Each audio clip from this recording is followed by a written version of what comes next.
ចំពោះមួយភូងនេះគឺនឹងខ្ញុំដោតលេពណ៌ឈុក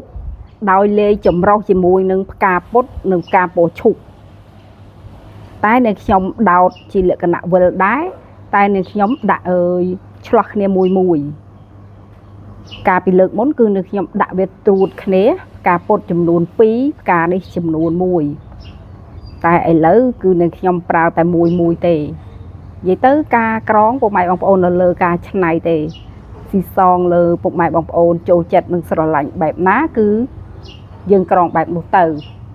ហើយនៅខ្ញុំគឺចង់ច្នៃឲ្យបានច្រើនម៉ូតមែនតែម្ដងដូច្នេះហើយនៅខ្ញុំធ្វើថ្ងៃខ្លះនៅខ្ញុំដាក់1ថ្ងៃខ្លះនៅខ្ញុំដាក់2តែចំពោះថ្ងៃនេះគឺនៅខ្ញុំប្រើមួយទេ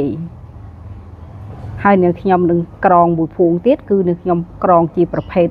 ស្លឹកឈើពុកម៉ែបងប្អូនលាយជាមួយនឹងផ្កាពុតហើយបើអាចសល់ផ្កានេះខ្ញុំនឹងក្រងលាយមួយភួងទៀតគឺធ្វើពណ៌ក្រហមលាយសតែម្ដង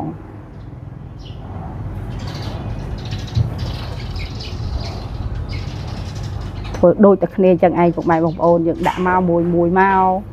និយាយអស់ពណ៌ឈប់មកស្ដាយវាកុំឲ្យសល់ដាក់មួយចឹងឯងនិយាយទៅនឹងខ្ញុំធ្វើយឺតឲ្យពុកម៉ែបងប្អូនបានឃើញបងប្អូនយើងភាគច្រើនគឺសនំពោឲ្យនៅខ្ញុំបង្រៀនគាត់ពុកម៉ែបងប្អូនគ្រាន់តែមើលវីដេអូទៅមើលពុកម៉ែបងប្អូនក៏អាចក្រងបានដែរសំខាន់តើយើងមានផ្កាដែរឬអត់បើតំបន់ខ្លះពុកម៉ែបងប្អូនសម្បូរផ្ការៈក្រងស្អាតណាពុកម៉ែបងប្អូនវាមានសភាពហាប់ណែនតែម្ដងផ្ការៈតែកន្លែងនាងខ្ញុំវាមាននៅតំបន់ឆ្ងាយនៅក្បែរផ្ទះអត់មានទេហើយនាងខ្ញុំយកមកដាំដែរពុកម៉ែបងប្អូនតកៅស៊ីមិនដឹងមិនទេតកៅស៊ីអស់លីងផ្កានឹងនៅពេលដែលនេះឡើងគឺចេញលោះផ្កាមកគឺតកៅស៊ីតែមើលអត់ឃើញតកៅទេតែឃើញរិច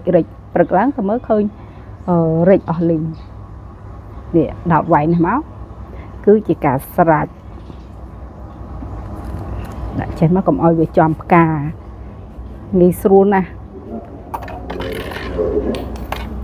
ធ្វើទៅអញ្ចឹងឯងបងប្អូននេះបើវារៀងណែនពេកយើងរៀងបធូវាបន្តិចមក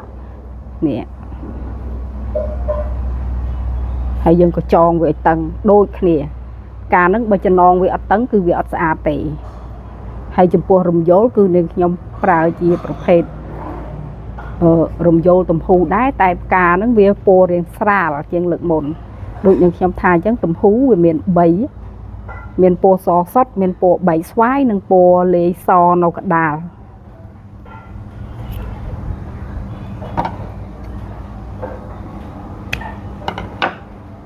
ហើយមួយភួងទៀត